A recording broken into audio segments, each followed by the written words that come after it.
Sejam muito bem-vindos a mais um episódio do podcast do Bola Amarela. Estamos a caminho do final da temporada, já só faltam 2 semanas de temporada regular antes das Next Gen Finals e das ATP Finals. No circuito feminino já estamos com tudo concluído no que diz respeito à temporada regular. Terminou há umas horas o último WTA 1000 da temporada em Guadalajara.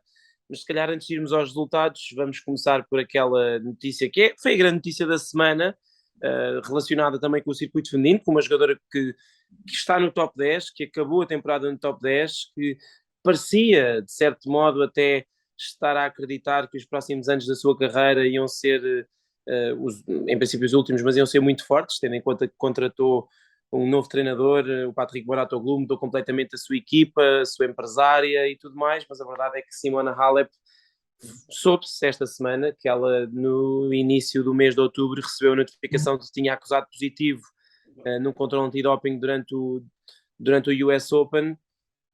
Pedro, é um dos maiores casos de doping, diria, de sempre, do ténis feminino, ou do ténis masculino, do ténis em geral, porque estamos a falar de uma das melhores jogadoras dos últimos 20 anos. Diria que depois da Serena Williams, na última década, é verdade que ela tem menos grandes slams do que a Naomi Osaka, ou do que a própria Iga Swiatek, ou do que a Barty, mas talvez tenha sido a jogadora mais consistente, que mais tempo teve no topo, Uhum. além da Serena Williams aí desde 2014, 15, e é um grande golpe para ela e para a modalidade.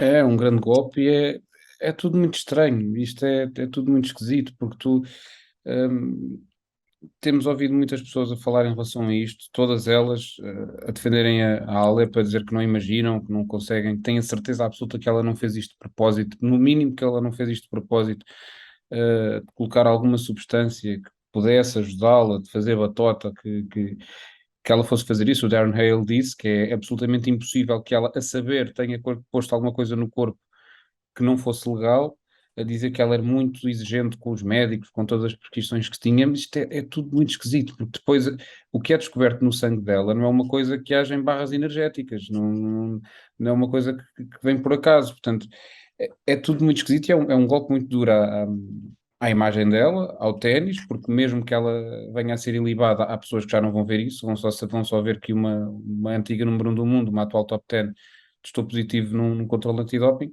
Um, e é de facto muito mau. E eu acredito que vai ser muito difícil para ela conseguir provar que ela não teve culpa, mesmo que ela não saiba como é que aquilo lá foi parar. Vai ser difícil ela conseguir livrar-se de uma suspensão, acho eu. E se isso for, se calhar estamos a falar quase do fim da carreira dela. Não sei se ela depois tem força para voltar, sequer se tem cabeça para regressar depois de uma coisa destas. Portanto, podemos estar de facto a falar do fim da carreira da Simona Halep numa altura em que parecia que ela ia voltar como deve ser. É pena, mas lá está. Não podemos dizer que ela fez ou que não fez, isso não estamos nessa posição, mas é muito mau. É muito mau para o ténis, é muito mau para ela, mas de facto é muito mau para o ténis acontecer isto, porque depois vem logo gente dizer que isto acontece com outras, mas que os casos são abafados e que volta-se a falar disto. É simplesmente muito mau. Pois, de facto, como dizias, é um bocadinho difícil de prever porque tem havido uma série de casos que são em que os jogadores conseguem de facto provar que a toma foi involuntária, como foi, por exemplo, o caso da Beatriz Haddad Maia ou do Tomás Bellucci, E há extremos um, também. exatamente, mas que depois todos eles tiveram de cumprir suspensão na mesma. É verdade que uns foram 8, outros foram 9, outros foram 10 meses, mas isso para uma jogadora que vai fazer 32 anos para o ano, obviamente que fica depois muito difícil voltar. Depende também, a Maria Sharapova levou 15 meses, mas no caso dela a toma não foi involuntária, era o desconhecimento da proibição que era aí a grande questão de defesa dela, mas de facto é difícil prever o que vai acontecer, sendo que eu acho que a quantidade de substância, que não sabemos a quantidade que foi encontrada, mas eu acho que se for de facto mais baixa, a probabilidade dela se Hum. safar melhor da situação é maior. Lembro-me, por exemplo, o Richard Gasquet, na altura, tinha de Hum. facto quantidades de cocaína muito, muito, muito baixas.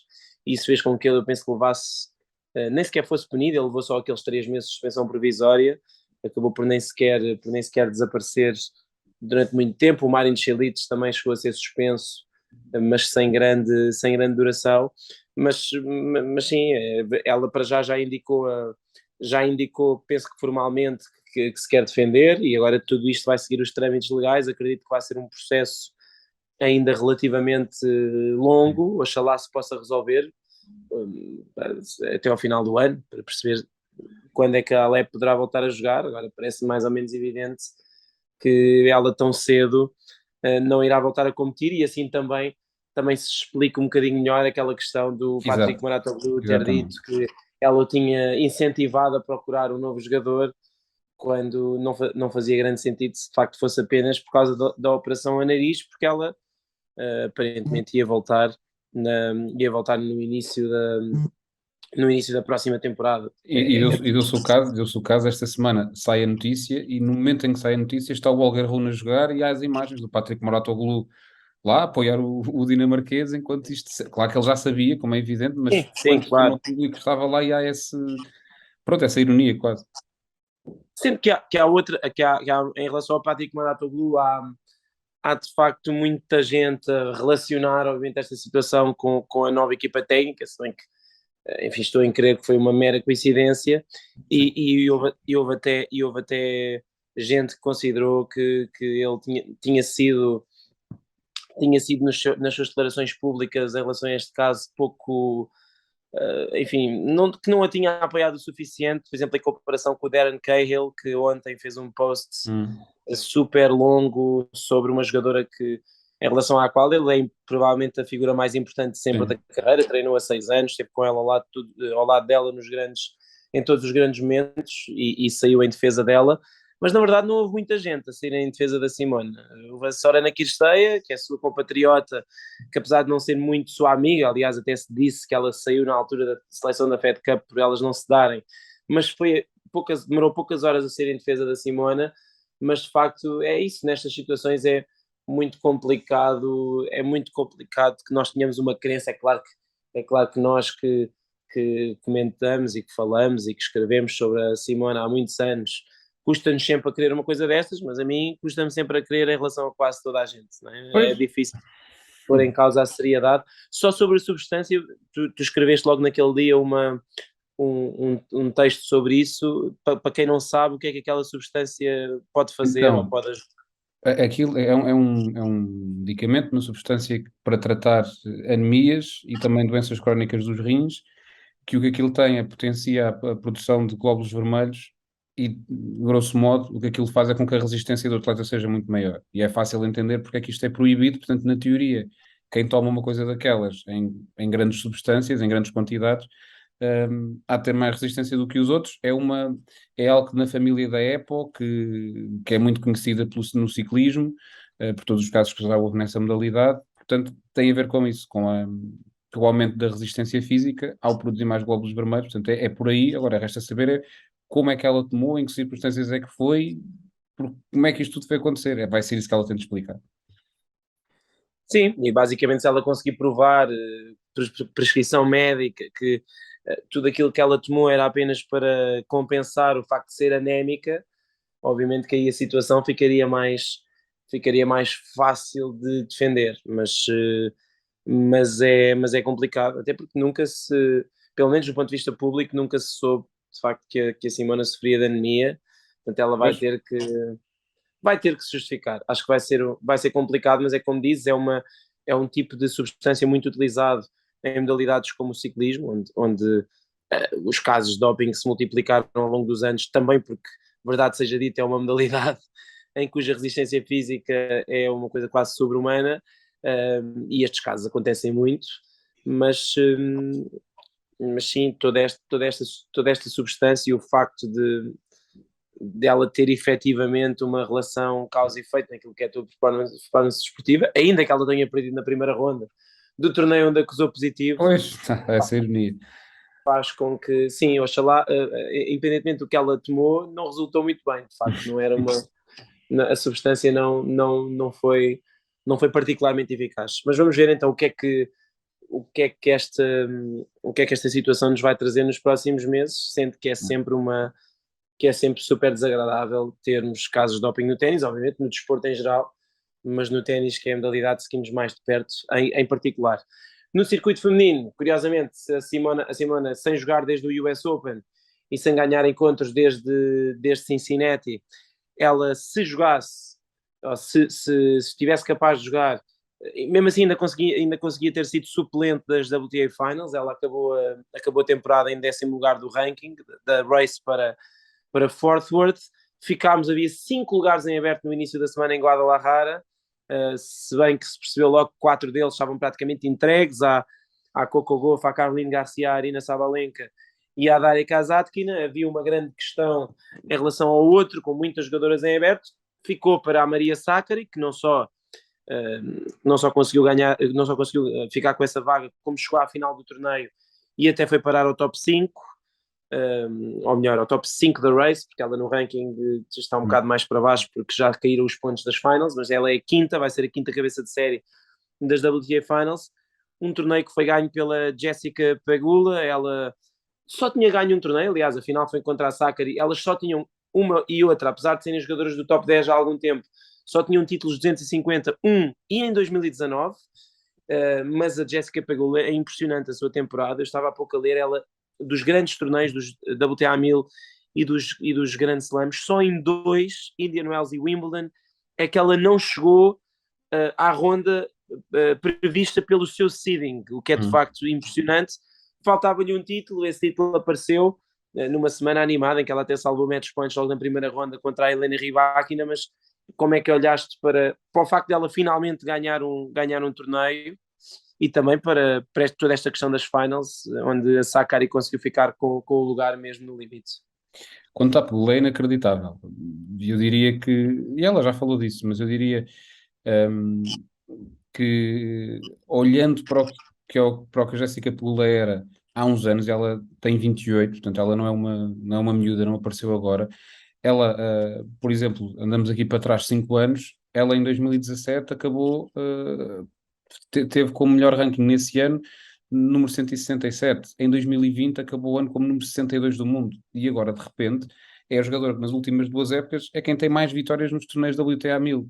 É inacreditável. E com um ténis que se calhar se vê à primeira vista, e tem-se o ténis da Iga Swiatek na cabeça, da Naomi Osaka, da Serena Williams, e pensamos que aquilo não vai resultar ou que não vai dar para ganhar tantos encontros. Mas num circuito feminino, de facto, à exceção da Iga Swiatek, da 11 Jabeur, na grande maioria dos casos, tem sempre muitas surpresas. A Jéssica Pegula conseguiu evitar quase sempre essas surpresas.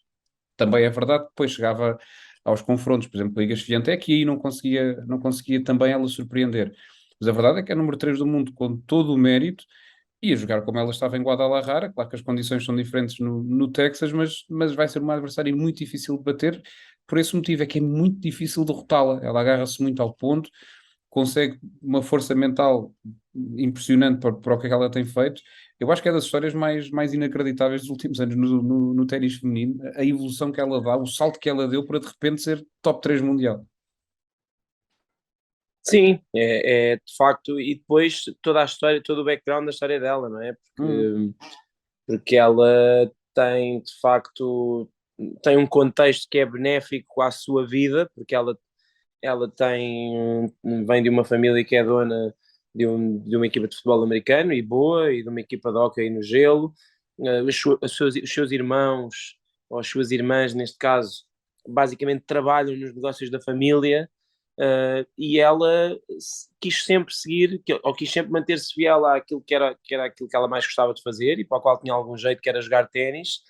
E passou pelos ITFs durante não sei quantos anos, como diz, ela até aos 26 anos praticamente não jogava torneios da WTA, o que ainda dá mais mérito para, de facto, uma rapariga que nasceu num seio privilegiado e que podia estar a fazer outras coisas e a uhum. ganhar mais dinheiro, se calhar, do que estava, seguramente, do que ganhou durante uma década a jogar ténis. Agora se calhar já não é bem assim, mas e passando um bocadinho entre os pingos da chuva, na modalidade que praticava, e acaba por trabalhar bastante, porque nota-se que o estilo de jogo que ela tem que trabalhar bastante para conseguir os resultados Uhum. que conseguiu.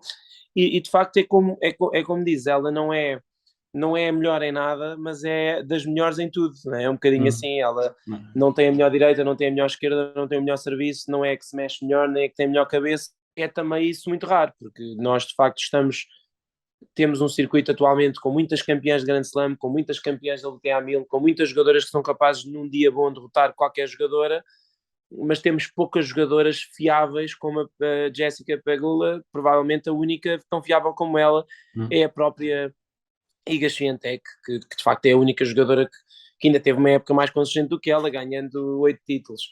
Mas a seguir, até há uma discussão muito engraçada nas redes sociais sobre quem teve a melhor época, se a Onze Jabeur, se a Jessica Pegula.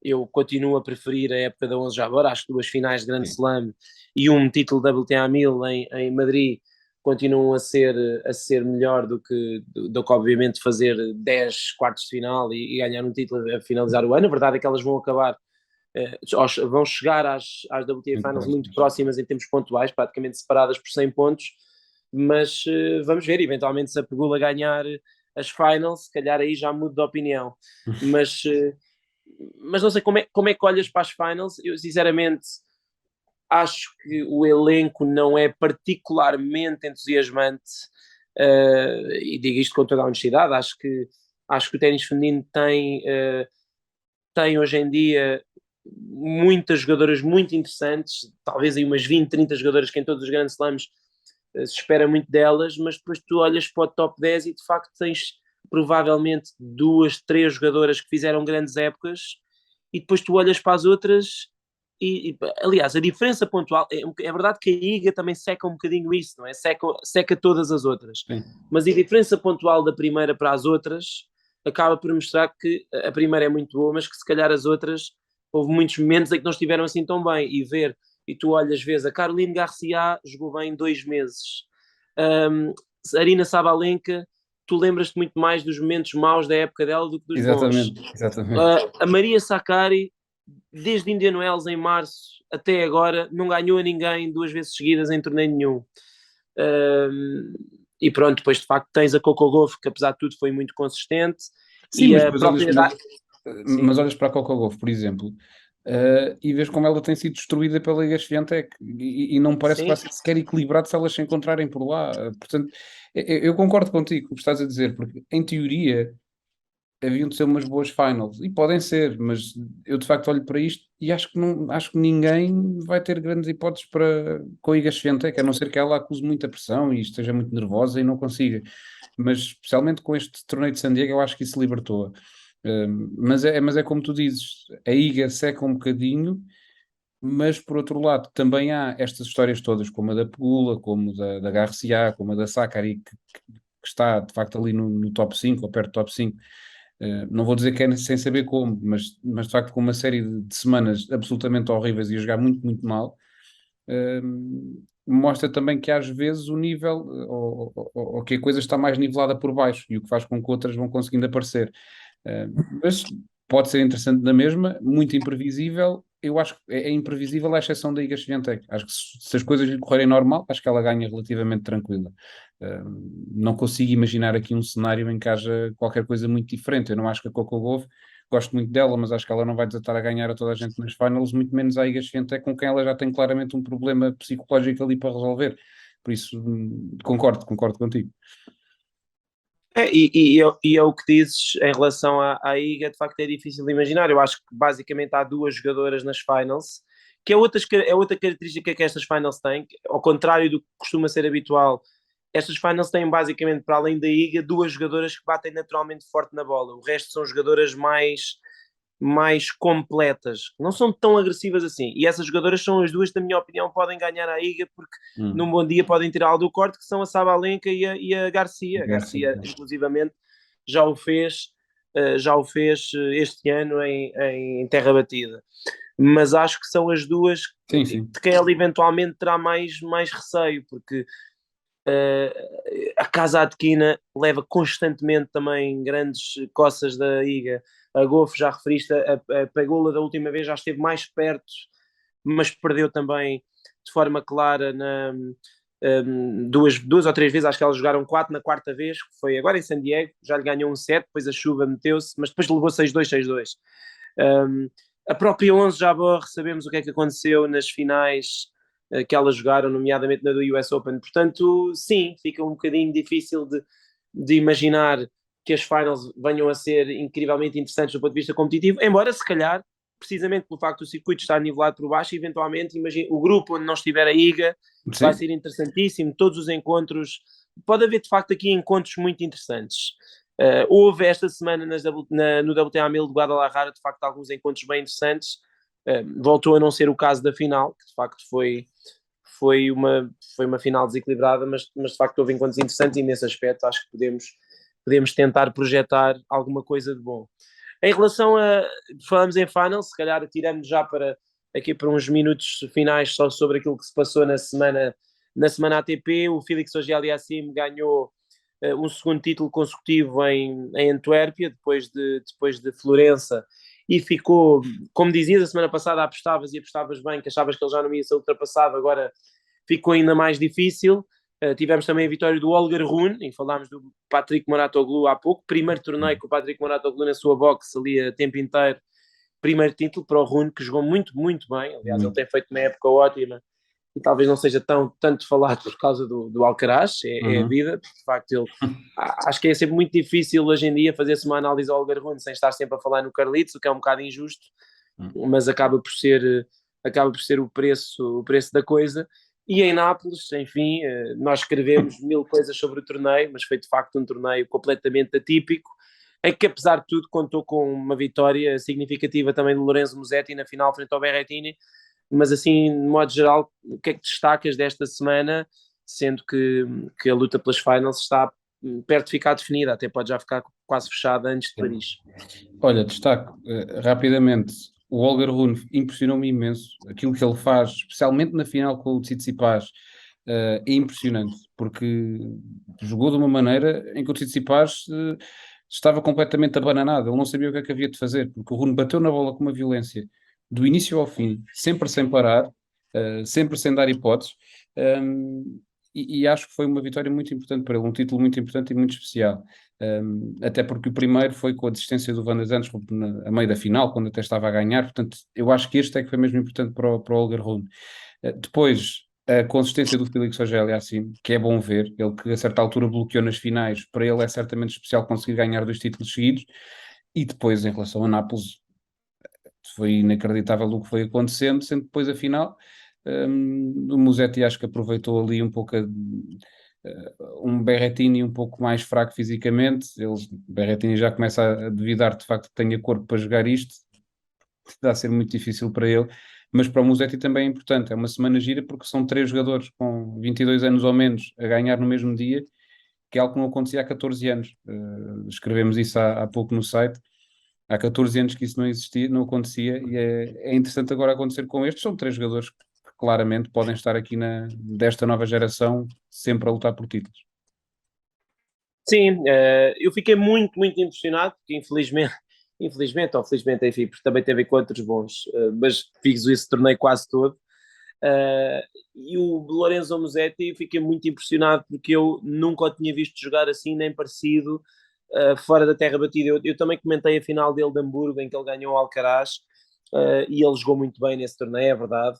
Mas eu sempre achei a direita dele muito suspeita e em piso rápido, então ainda mais. E desta vez ele estava a jogar muito, muito, muito bem. A bater a direita muito bem, a partir do centro do corte, com a bola a andar, pouquíssimos erros, a movimentar-se bem, boa atitude. E eu, muito sinceramente, devo confessar que eu achei a certa altura, entre o final do ano passado e o início deste ano, que o Musetti nunca ia passar muito daquilo, de um jogador de muita qualidade e que eventualmente aqui e ali vai ganhar um bom título, vai ganhar um grande título, mas que nunca vai ser um campeão. E hoje em dia, olho para ele, só tem 20 anos, ele só tem mais um ano do que o Carlitos Alcaraz e do que o Holger Rune, e vejo um jogador muito completo, até do ponto de vista físico.